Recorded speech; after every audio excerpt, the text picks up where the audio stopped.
हरिओम प्रिय दर्शकों, यदि आपकी वृश्चिक राशि या वृश्चिक लग्न है तो इस वीडियो को बहुत ध्यान से देखिएगा, समझिएगा। यह वीडियो प्रिय दर्शकों आपके लिए है, यानी वृश्चिक वालों के लिए। यहां पर स्थिति ये बनने जा रही है कि 3 दिन बाद अब उल्टा गिनती शुरू होने जा रही है। किसकी? ग्रहों के राजा सूर्य की। क्योंकि अब सूर्य का परिवर्तन जो होने जा रहा है, ये परिवर्तन आने वाले समय में कई प्रभाव देगा। क्योंकि अब सूर्य का परिवर्तन प्रिय दर्शकों शनिदेव की मूल त्रिकोण राशि कुंभ राशि पर होने जा रहा है और यह परिवर्तन 13 फरवरी को सुबह 4:08 पर होगा। और आप जानते ही हैं कि सूर्य लगभग 1 महीने के लिए गोचर करते एक राशि पर, तो ये 14 फरवरी तक गोचर कर, ये 13 फरवरी से लेके 14 मार्च तक गोचर करेंगे। लगभग 1 महीने का समय रहेगा। यहां पर विचारणीय तथ्य ये है कि ये जो सूर्य हैं ये आपके स्वयं कर्मेश ही हैं, यानी कि कर्म के अधिपति हैं। और इसमें इनका जो गोचर काल है बस बिल्कुल अपोजिट साइड में, यानी कि चतुर्थ भाव पर होने जा रहा है। प्रिय दर्शकों, इस गोचर काल से कई स्थितियां बनने जा रही हैं। क्योंकि कुंभ राशि पर राहु पहले से बैठे हैं, बुध भी बैठे हैं और शुक्र भी हैं और सूर्य भी आ जाएंगे। तो पहले तो 2 ग्रही योग बना था, फिर त्रिग्रही योग बना, फिर अब चतुर्ग्रही योग बनने जा रहा है। और ये चतुर्ग्रही योग बहुत श्रेष्ठ नहीं है। इसमें मुख्य बात यह है कि बुधादित्य योग तो बनना ही है और वैभव योग बनना ही है और भी कई योग बनेंगे, परंतु यहां पर राहु और सूर्य की युति होगी जिससे कि ग्रहण योग बनेगा। तो क्या ग्रहण योग पहली बार बन रहा है? नहीं, बनता है, वर्ष में 1 बार बनता है। परंतु ये यहां पर एक और भी घटना घटने जा रही है, जो कि और भी कई यहां पर योग संयोग और ग्रस्तियां होंगी आगे चल के।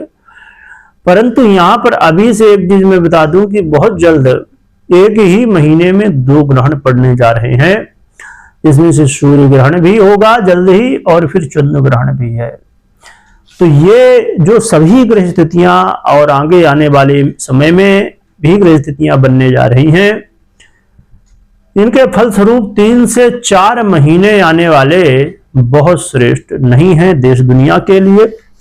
इसकी चर्चा जो कि हमने पहले ही की थी एक वीडियो में, यदि आप लगातार सुनते हैं इस चैनल को तो आप जानते होंगे। चलिए अब जानते हैं कि आपके कर्मेश जो आपके सुख भाव में है ये कैसा प्रभाव देंगे, फिर उपाय भी जानेंगे।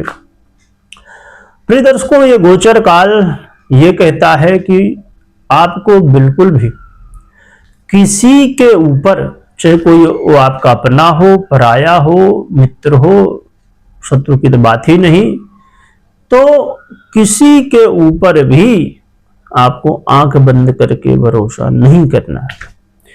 क्योंकि यदि ऐसा करेंगे तो कई बार आपको धोखा मिल सकता है। घर है, गाड़ी है, बंगला है या और भी कोई चीजें खरीदना है, बेचना हो, ऐसा कुछ भी काम कर रहे हो तो आपको बहुत सोच समझ के करना है। यहां पर एक स्थिति यह भी है कि यदि आप लोगों से जुड़ा हुआ, पब्लिक से जुड़ा हुआ काम करते हैं और राजनीति से हैं या और भी कोई काम है, तो भैया जरा सतर्क हो जाइए। क्योंकि अब आने वाले समय में सरकार और पब्लिक के बीच में भी स्थितियां मतभेद हो सकते हैं। तो इसी फलस्वरूप आपको लोगों का सहयोग नहीं मिलता हुआ दिख रहा है। सबसे बड़ी बात यह है यहां पर कि आपको अपने काम काज में बहुत ध्यान देना है, क्योंकि कई बार काम काज में उतार चढ़ाव देखने को मिलेंगे। खासकर जो लोग सरकारी जॉब से जुड़े हुए हैं तो भैया जरा सतर्क रहिएगा। सरकार से जुड़े हुए हैं तो जरा सतर्क रहिएगा। वैसे तो सरकारी नौकरी को बहुत अच्छा माना जाता है, श्रेष्ठ माना जाता है, परंतु ये समय थोड़ा सा ध्यान रखने का है।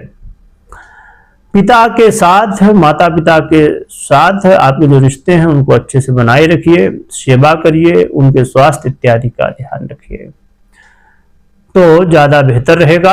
और मुख्य रूप से यदि देखा जाए तो आपको बहुत सतर्कता के साथ इस महीने को आगे, खासकर इस सूर्य परिवर्तन को आगे बढ़ाना है। रही बात की क्या कोई बेनिफिट नहीं है, बेनिफिट होगा, परंतु कई बार ऐसे बेनिफिट होंगे जो कि हो सकता है कि आपको मालूम ना पड़े। आपके करियर में उतार चढ़ाव होंगे, समस्याएं होंगी, परंतु यदि आपने धैर्य रखा, 100% मेहनत किया, पूरे लगन से आपने काम किया तो आपके लिए अंत में रास्ता मिलेगा, सफलताएं भी मिलेंगी, जीवन में उन्नति प्रगति भी कार्य क्षेत्र में होगी। परंतु आपने यदि आलस्य किया, आपने पूरी तरह सिस्टम को फॉलो नहीं किया, आपने गलतियां की, तो फिर सीधी सी बात है कि यहाँ समस्याएं हो सकती हैं। प्रिय दर्शकों, अब क्या उपाय करना चाहिए जिससे ग्रहों के राजा सूर्य का ये परिवर्तन आपको श्रेष्ठ फल दे? इसके लिए अपनी दिनचर्या को बेहतर करिए। प्रातः काल जितना जल्दी हो सके तो उठिए, स्नान आदि से निवृत्त होके सूर्य भगवान को अर्घ्य दीजिए। एक ताम का लोटा लेना है, उसमें जल डालना है, थोड़ा सा रोली डालना है, चावल डालना है, यदि मिल जाए तो लाल फूल भी डालना है, और फिर अर्घ्य देना है और भगवान सूर्य की आराधना करनी है। ओम गृह्णीहि सूर्याय नमः, इस मंत्र का जप कर सकते हैं। और आप चाहें तो सूर्य स्तोत्र का भी पाठ कर सकते हैं।